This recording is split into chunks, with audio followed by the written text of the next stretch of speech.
Welcome to Meet the Press Now. I'm Kristen Welker in Washington. The president and vice president are hitting the road with less than 3 months to the midterms as they confront economic headwinds with affordability top of mind for voters heading into November. Today, President Trump heading to South Carolina to campaign with Republican Senator Darline Graham, who struggled this week on the debate stage. Her primary runoff is in just a few days against Congressman Ralph Norman. Meanwhile, Vice President J.D. Vance is in his home state of Ohio, where former Democratic Senator Sherrod Brown is facing off against incumbent Senator John Husted in a race that could decide control of Congress. Speaking in Middletown, the vice president touted the administration's work on the economy and manufacturing while also maligning Democrats.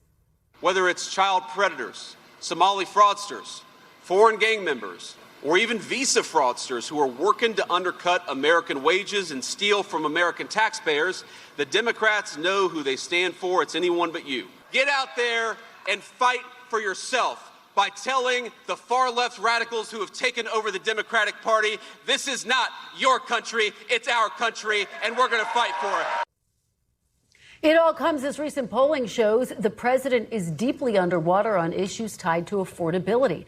And today, the president looking to ease some of that price pressure, announcing a plan via social media to reduce tariffs on imported beef as part of an effort to lower prices. There are also more signs of midterm momentum for Democrats, with election forecasters at the Cook Political Report moving Senate races in Texas and Iowa from lean Republican to toss-up. And a new AARP poll out of Michigan showing progressive Democrat Abdul al-Sayed has largely consolidated a fractured Democratic electorate and finds himself in a tight Senate race against Republican Mike Rogers. Joining me now is NBC News White House correspondent Yamiche Alcindor and NBC News senior national political reporter Sahil Kapoor, who is in South Carolina ahead of the president's remarks tonight. It's a big night in South Carolina. Let's start, though, with Yamiche at the White House, where we're seeing both the president and vice president on the campaign trail. So, Yamiche, let's talk strategy. Is this a pivot that we're going to see as November approaches? Well, it's a key question. And Kristen, as you know, as the midterms get closer, administrations start to then fan out across the country, making their case for why their party should still be in office. We expect the Trump administration and the president himself will do the same. The interesting thing here, though, will be sort of who goes where. We saw the vice president going to Ohio, talking specifically in a factory where his grandfather used to work for decades. That really tells you that this is an administration that's not just going to also tout their economic policies, but they're really going to try to make personal connections with voters on the campaign trail. It'll be very interesting to see where the president goes. But yes, I think that this is them starting to move toward the midterms, even though if we are a few, of course, months out from the actual voting. Kristen? Yeah, it certainly seems to be a shift. The president announcing, Yamiche, this deal to try to lower beef prices. Based on your conversations with administration officials, is this effectively an acknowledgement by the president that voters are concerned about prices and affordability, and he's got to do something about it? Well, it's a hard line to walk because the president has continued to want to say that the economy is doing well, that there are a number of officials at the White House who continue to echo that message. But talk to any American across this country, and you will hear, of course, the stories of people who are saying that it is simply too expensive to live in this country and that people are looking for an adjustment in cost of living. And, of course, the president himself would say that he was elected in part, some would say a large part, some would say a small part, but definitely in part because of people's economic concern. So in some ways, this isn't, I think, the president trying to pivot in at least a bit there to say, yes, we want to give people some help here economically, but at the same time, the president continuing to try to also have to run during the midterms by saying that he has a great economy, that Americans are doing well. So I think it's a tough sort of a tough walk that the president's having to make here, as he's having to both do something about the policies and help people while also arguing that things are going well, Kristen. Well, and of course, on the economy, the president gave Canada that 3-day reprieve on those 50% tariffs. That's supposed to expire tonight. Yamiche, what are you hearing about where things stand? Well, I can tell you I'm going to continue to talk to White House sources to see what happens at midnight. The president has said that he still wants to make a deal, but we haven't really heard any updates about what's going on since then. So that was a few days ago when the president said that. So I'm definitely watching closely and definitely talking to sources. I'm sure you are too, Kristen, about where this lands at the stroke of midnight. Kristen? Yeah, we certainly will be. Amish Alcindor starting us off at the White House. Amish, thank you so very much. Sahel, let me turn to you. In South Carolina, the center of all of the action tonight, what will you be watching for as the president campaigns for Senator Darline Graham, particularly amid these fresh questions about her qualifications? Hey, Kristen, well, President Trump is scheduled to speak right behind me in a few hours. The single biggest thing I'm going to be watching for is, can he close the deal for Darline Graham? Can he convince, ahead of Tuesday's runoff primary, can he convince a state full of Republican voters who support him very strongly but don't know much about her that she deserves 6 years in the Senate? Now, you and I have both spoken to Republican strategists who have told us that Darline Graham's campaign is in a precarious position, particularly after that debate performance a few days ago where she made a couple of rookie mistakes. She said national security is not really her thing. She inflated South Carolina's population by 9-fold. She's been getting hammered for that by her Republican rival, Ralph Norman, a 5-term congressman, and by MAGA-friendly conservative media. One question I have is Trump going to address that? Because it is on the minds of some voters. I've been speaking to voters all day today, Kristen, here, and they say Trump's endorsement does matter to them. For some of them, it's enough, but for others, it's not quite so simple. Take a listen.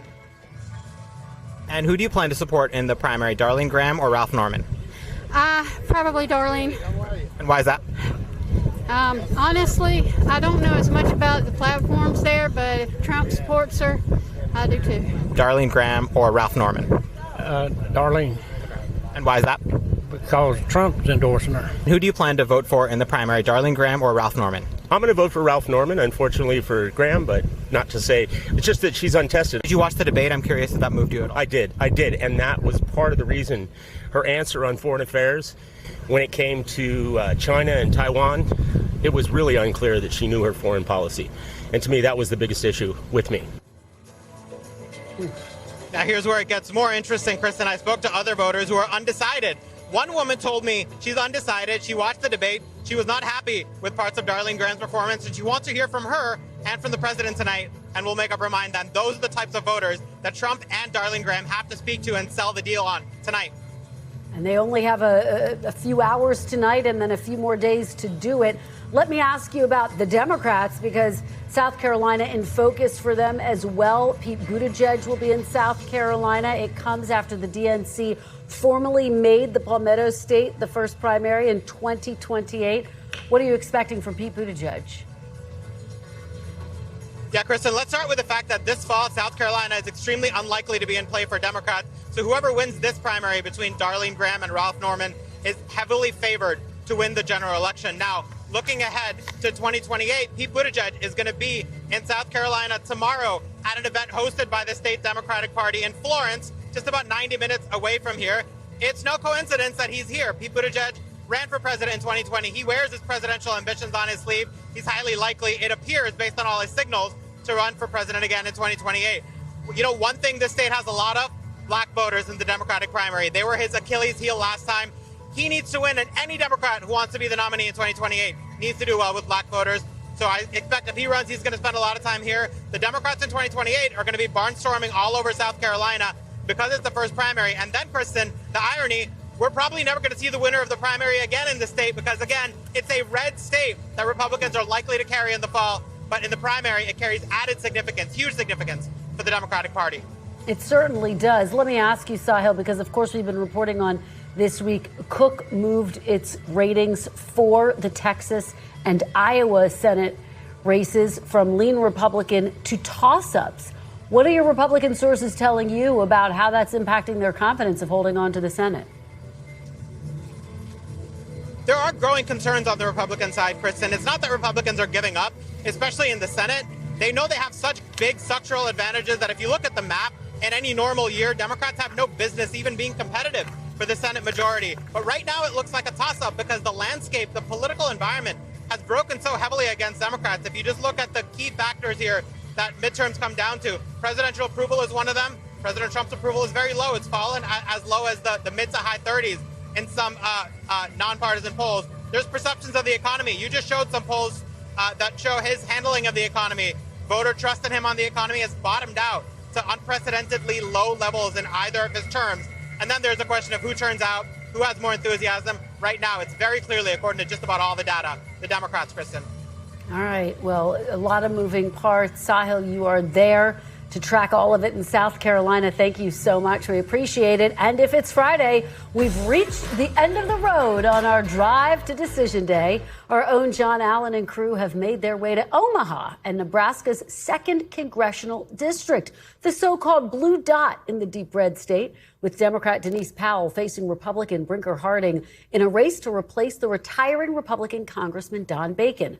Omaha is the last stop in John's 5-state, 6-day, 8-district tour along I-80 that introduced us to voters in the competitive districts that may very well determine control of the House in November. John Allen joins me now.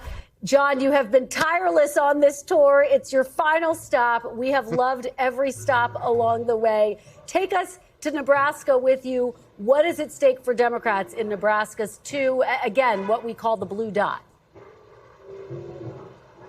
Yeah, I'm here in Omaha, which is most of the 2nd district. What's at stake for Democrats here is what should be one of the easier races for them to win if they're going to take control of the House. I say that because, as you point out, it's called the blue dot. Kamala Harris won this district by about 4 points in the last presidential election, but it is represented by a Republican incumbent, Don Bacon, who won by about 2 points. Bacon is retiring, and as you mentioned, Powell, the Democrat, Brinker, the Republican. Both have their supporters here. We talked to both sides here. But if Democrats are going to win the House, this is perhaps the lowest of hanging fruit for them. And if they can't win this seat, it may be a bad election night. Well, for them. Just fascinating that you are there. And John, you have now visited 8 congressional districts in 5 states. You get tired just hearing about it, but you have been tireless. What has stood out to you during this trip? One of the things that stood out to me is that everybody seems to have a message for the president of the United States. Some a little supportive, some are much more critical. And one of the things we did is asked every voter what they would say to the president. We call it Dear Donald. So take a listen. I would say, like, eyes and get out of here. Yeah, and treat your people with respect, because we're all human beings that way, like everybody. So, everybody should deserve the dignity of a right life. If you could say something to President Trump, you had an opportunity to talk to him and say something to him, what would it be? I love you, brother. If you could say something to President Trump right now, what would you say? Resign. You're destroying the country. I truly believe that President Trump is completely unhinged and disqualified from serving as president. So there's not a great deal I have to say to him other than it would be time to resign. When I was in the Navy, we had a captain come on board, and he brought a phrase, or I guess you could say a motto for our ship, and it was press on regardless. And that's what I would say to Mr. Trump. Press on regardless. I think he's doing a great job. And Christian, one of the things that also stood out is that we did talk to a number of Republicans who said that they were disappointed, that they felt the president had broken promises. If folks want to hear the rest of the Dear Donald, I think we'll be putting that online later. Well, we will definitely check that out. I mean, it's just so fascinating to hear from these voters in the different states that you have visited. John, really remarkable stuff. And I know you've also heard a lot about the political divisions that the country is facing on your road trip, right? What are voters telling you about that? Yeah, absolutely. People are telling us over and over again that they have difficulty having political discussions with their family, with their friends. That they feel like there's been something lost in our discourse and the civility about it. We talked to a broad number of voters about it, but we got a little sample here. I have a neighbor who I just love, but we can't even broach the subject. Is that sad? Have we lost something as Americans that we don't feel like we can talk to our friends because of politics? Yes, I would love to be able to talk to a Republican who is reasonable and share and ask them why you think this man is so wonderful. But I haven't found that person yet, and it's hard to broach the subject. Well, the conversations I have with friends and relatives avoids politics, because it becomes too heated and too much emotion generated from both sides. You have, from my perspective, irreconcilable differences, and one side doesn't understand the other. They see the world completely, they're different realities. I could care less who they represent or who they vote for. But a lot of people, if you don't follow their beliefs and vote for who they think, I think there's a real problem, because they'll drop you in a minute for that. We've lost friends over them. They're Democrat all the way, no matter what. People are angry at Washington. They're angry at the establishment, but they're also angry at each other, Kristen. And I think a lot of them feel some sorrow over that. Well, she really emphasized that, the voter there, I think, in her comments. John, just extraordinary reporting all week long. Huge congratulations. Come on home. Come get a nap. Congrats to you, Frank Thorpe, and the team. Thank you for a remarkable week. We really appreciate it. You guys did great work out there. Coming up, changing course, the Trump administration's new approach to taking on Iran as the USS Lincoln heads home amid reports of poor living conditions and deteriorating morale on the ship. Plus, breaking news, the Supreme Court just sided with President Trump in the legal fight over the administration's multi-million-dollar White House ballroom construction project. We'll explain. And one of President Trump's most loyal allies in Congress wins the Republican nomination to be the next governor of Florida. I'll go one-on-one with Congressman Byron Donalds on the issues, the Trump agenda, and much more. You're watching Meet the Press now. Stay with us.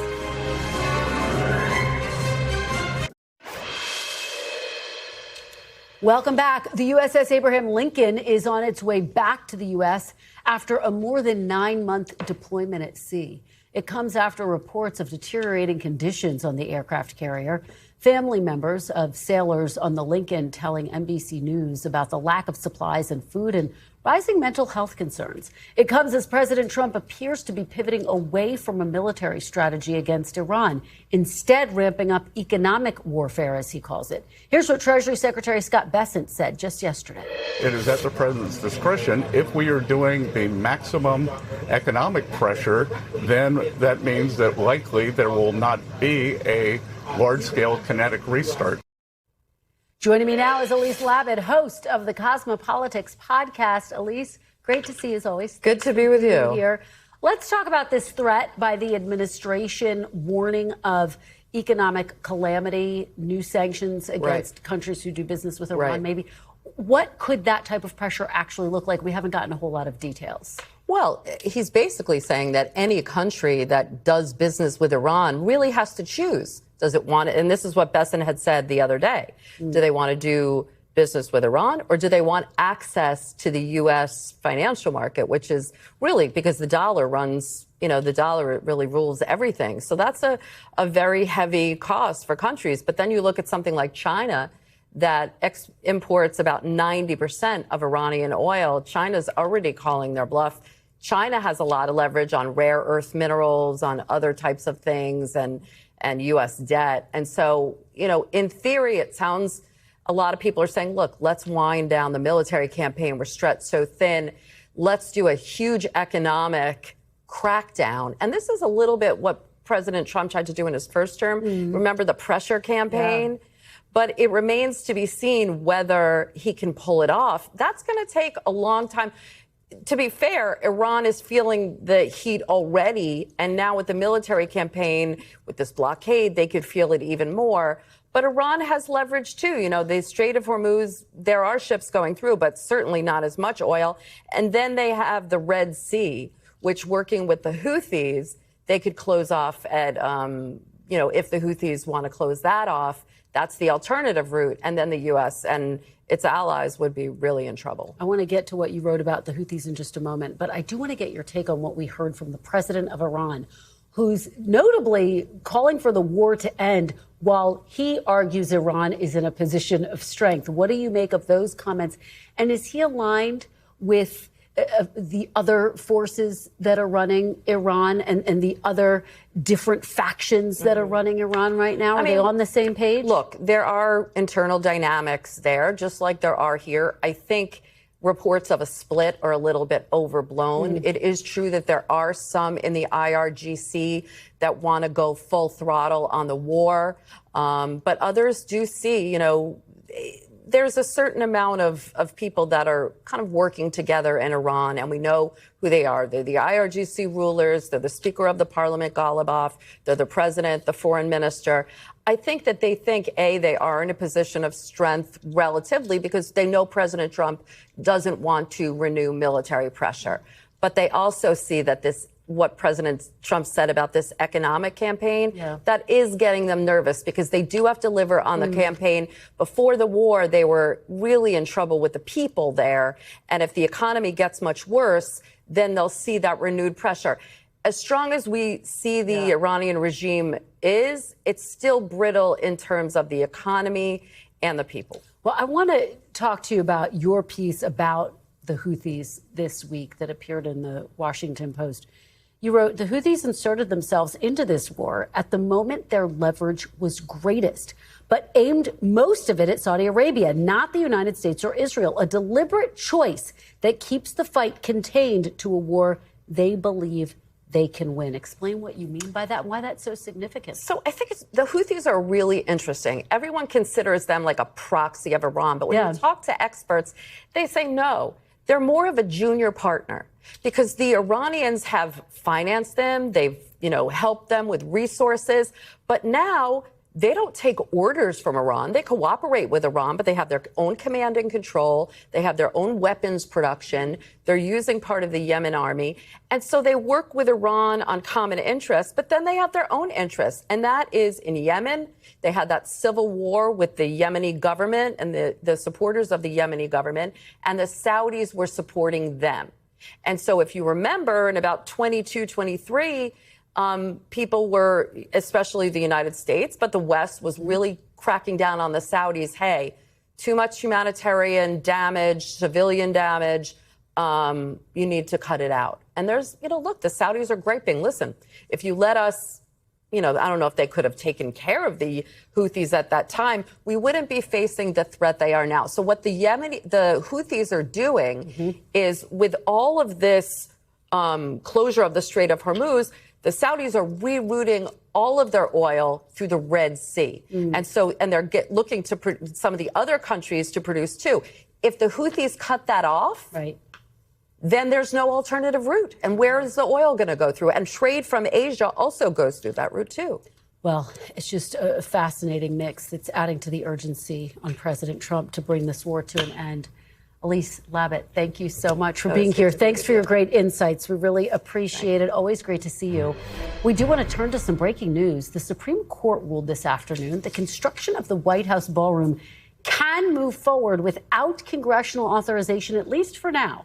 Chief Justice John Roberts issued a temporary stay that blocks a lower court ruling that would have put the above-ground portion of the construction project on hold. It's the latest win for President Trump as he continues to leave his mark on the White House and the nation's capital. Just moments ago, in a post on social media, the president reacting to the ruling, saying he was grateful for the decision by the Supreme Court. Joining me now is NBC News senior Supreme Court reporter Lawrence Hurley. Thank you so much.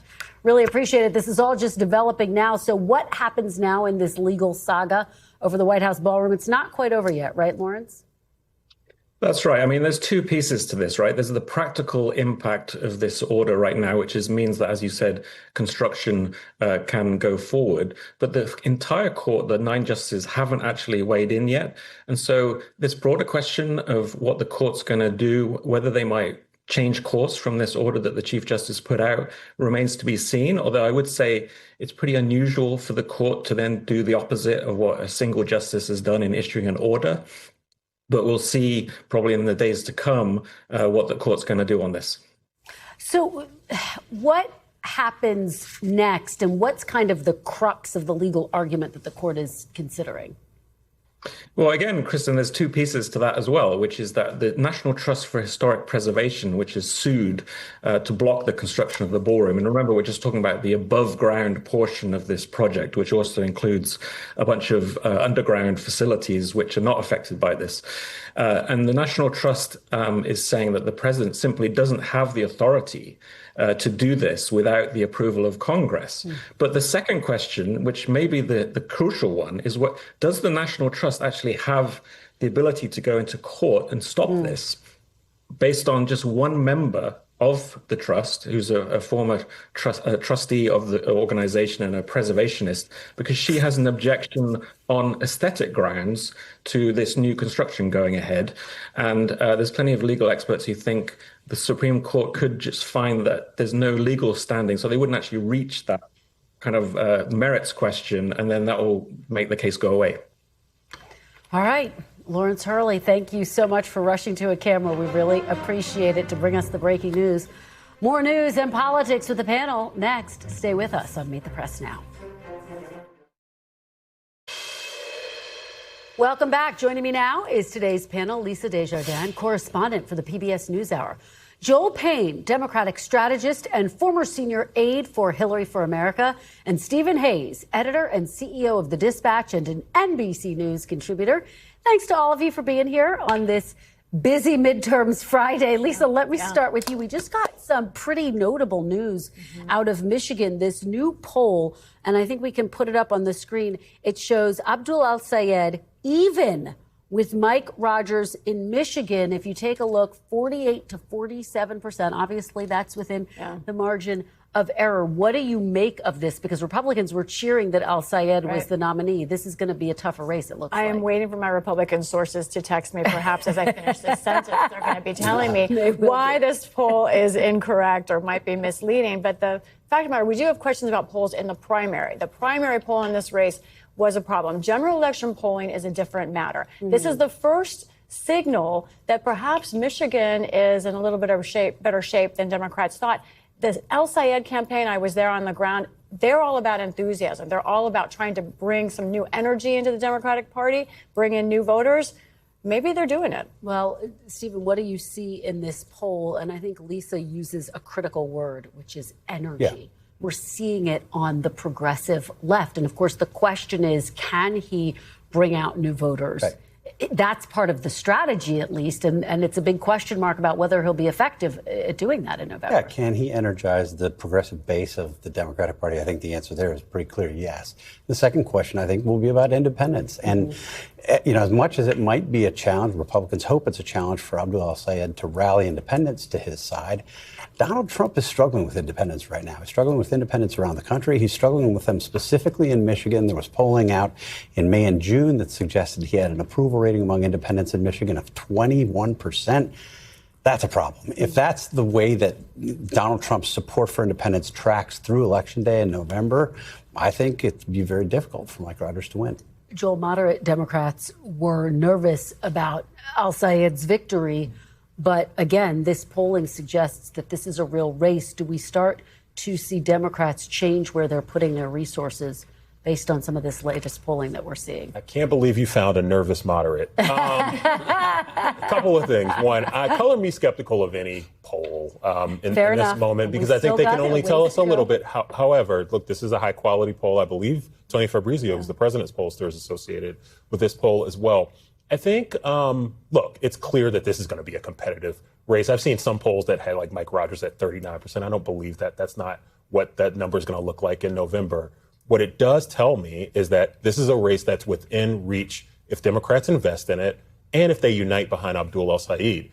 And what I've actually been impressed with is how Democrats have united behind Abdul al-Sayed. Haley Stevens has been a rock star on his behalf in the first couple of weeks since that primary finished. And I think actually he's been able to bring along most of the kind of establishment class of the Democrats within the state. I think Republicans have a tough race on their hands here in November. Well, speaking of a tough race, all eyes are on South Carolina today and tonight. Lisa, President Trump campaigning there for Senator Darline Graham, of course, the sister of the late Senator Lindsey Graham. She had that tough moment at the debate this week, struggled on a question related to national security, foreign policy. She's tried to clean it up since then. Voters are kind of divided over whether they care. And the question for her is, can she win the runoff? Right. I think that this is a fascinating race. I have a big piece of my heart left in South Carolina from when I was a reporter there. And folks I'm talking to there on the ground point out a couple of things. Trump's visit tonight actually comes after early voting has closed. Early voting started right after the debate. That may be favoring Norman. Also tonight, a 7 o'clock appearance on a Football Friday in South Carolina by President Trump. That really may not add as much. That may be a signal. South Carolinians are all about their state. Maybe that's not something that appeals to them as much. But I think overall, what I'm hearing on the ground makes me think that Graham has real problems here going down the stretch.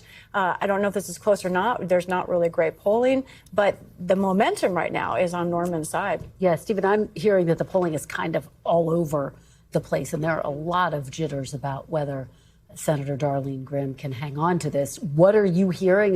Does President Trump's visit make a difference? As Lisa's saying, there's some local backdrop that may complicate his visit. Yeah, well, I mean, you played some clips from South Carolina before, the voters who said, look, I'm not really following the issues that much, but Donald Trump endorsed her, so I'm for her. I do think you have a segment of the Republican electorate down there that's going to basically be for her because Trump is for her. But there's also a sort of a more ideological, sort of traditional conservative movement down there. Ralph Norman, his friends in the Freedom Caucus. You have people who have endorsed Norman who were close to Donald Trump but are more ideological. People like Senator Mike Lee, former White House Chief of Staff Mark Meadows have endorsed him. I think the ideological conservatives in South Carolina are far more likely to support Ralph Norman, despite the fact that Donald Trump is supporting Graham. Joel, it's notable. Former Transportation Secretary Pete Buttigieg, also in South Carolina, stumping for the Democrat there. Look, part of it is as he looks towards 2028 and as he looks to shore up his support amongst African-American voters. What do you make of his This is the stop? spoils of South Carolina coming first now, and I bet you he's not going to be the last 2028er. Particularly this cycle is going to be starting to look to build some brick and mortar in the state and build some infrastructure. Just on the Darline Graham point, it's a big military population in the state of South Carolina. And when you have a gaffe like that that speaks to a big population and a big constituency in the state, I actually think that would be something that I would be concerned about as a Republican in a moment where you already have a motivation gap for Republicans all across the country because Trump's agenda is in so much shambles right now. So that combined with Graham not exactly instilling confidence in Republicans. Look, the Democrats who I talk to would much rather go against Darline Graham than against Ralph Norman. Because I think to get full participation and engagement from the Republican base, it's going to be tough for her. One quick note on that, I do sneak in. It's amazing. Ralph Norman, the congressman, is running as an outsider against the person who's never held office before. But it's working. Yeah, it just underscores the anti-status quo incumbency sentiment right now. Lisa, let's go around the map, talk about Texas and Iowa. According to the Cook Political Report, those Senate races are now toss-ups. Texas, a lot of people I've been talking to in Texas are skeptical of this. What do you make of Cook's Deep breath, everyone, report? as we talk about Texas again. That's right. Yeah. You know, I think obviously we have James Tallarico as a different candidate than Beto O'Rourke. He's ahead of where Beto O'Rourke was at this point. He's got his own positives and negatives, but obviously he's doing very well, is worth watching. And he's against a candidate who has deep flaws as well that I think Republicans would even admit. He wasn't their first choice. But I'm watching in both of those states something else we're seeing, the cattle industry, another example of the Trump economy and how it hits Republicans specifically. Farmers have a real problem on their hands now that Trump has changed or is going to allow in more beef from overseas to try and bring down the price of beef.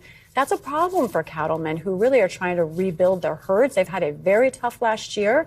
That is not what they want from the president. And this is just weeks from before the election. Such an important point. Joel, do you think Texas is really in play, or is this fool's gold still? I think Texas is worth investment for Democrats. I think Democrats have a pretty clear-eyed perspective that it's an uphill battle. I would say this is why Ken Paxton was the candidate that Democrats wanted to run against. Beyond just having so many red flags against him, he actually has not really been hustling. I mean, he's someone who is not known as a great retail politician and as someone who sells well. He hasn't worked all that hard. And Tallarico, you can see, is starting to chip away at some of the troubles he had in that primary with Jasmine Crockett. I think he's bringing black voters. He's going to overperform with Latino voters. He's about as good of a Democrat as you could hope for in this environment for Democrats. All right, guys, we are out of time, but thank you for a great conversation. Lisa, Joel, and Stephen, appreciate it. Coming up after the break, or should we say after a quick pit stop, life in the fast lane. NBC News gets behind the wheel for an exclusive look at the final preparations ahead of this weekend's historic two-day racing event through the heart of D.C. Keep it right here on Meet the Press.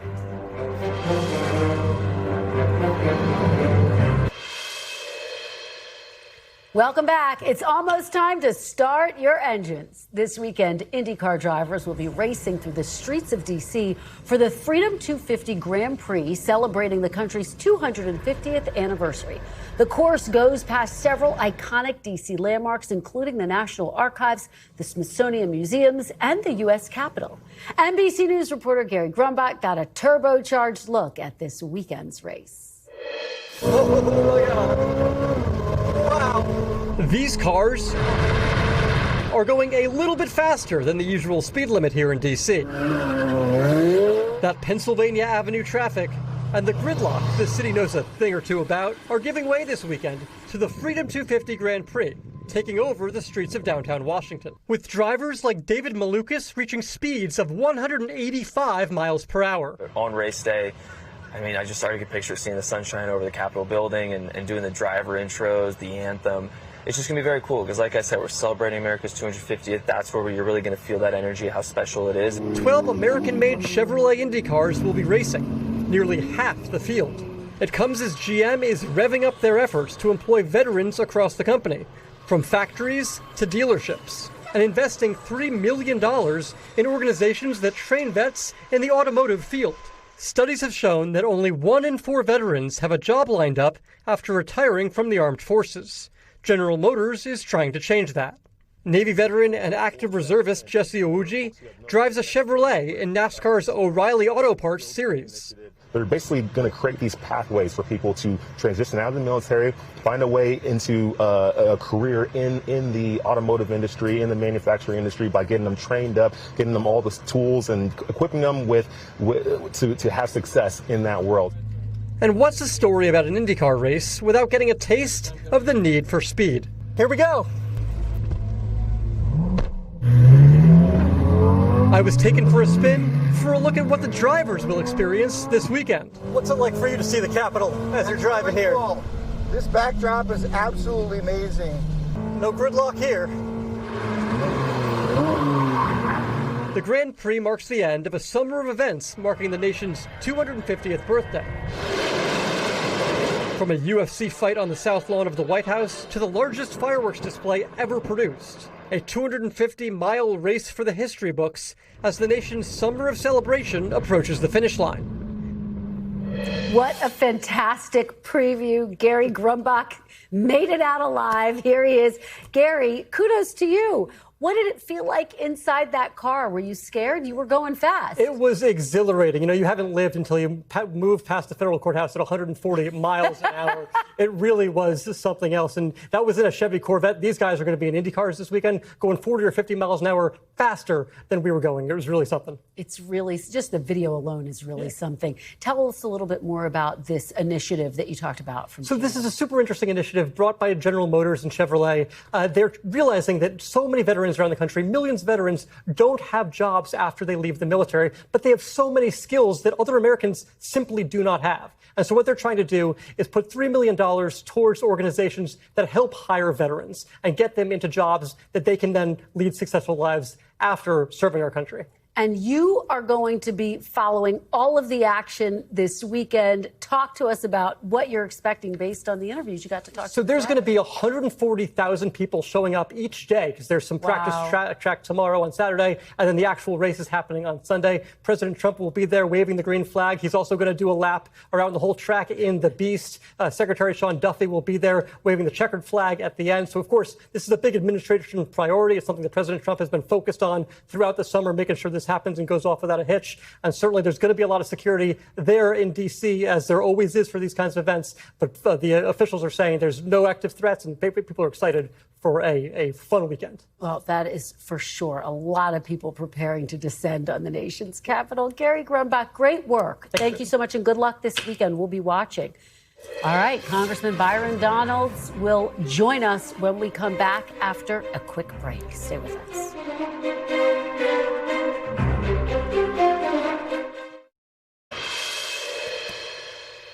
Welcome back. The panel is back with me. Appreciate you all sticking around. So we're about to interview Byron Donalds, of course, who won the nomination to run for governor in Florida.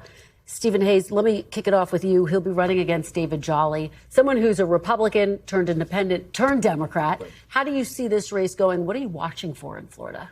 Well, I mean, Florida's become such a reliable Republican state, red state, that I think he's the likely winner. He's the strong candidate. The question, I think, that we've seen a lot of divisions among Florida Republicans, not necessarily over ideological things, but personality conflicts and internecine fighting down there.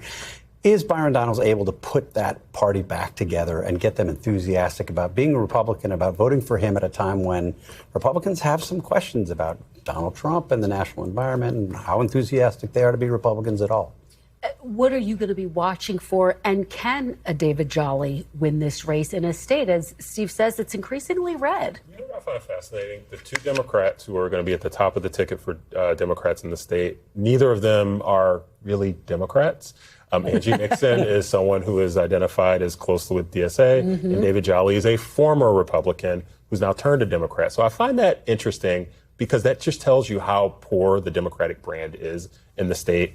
I would be worried if I was a Republican about Donald underperforming.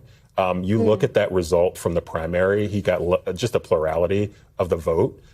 James Fishback is essentially like someone who has espoused some really nasty comments about folks like Byron Donalds. And I think that Republicans are really going to be carrying a lot with them.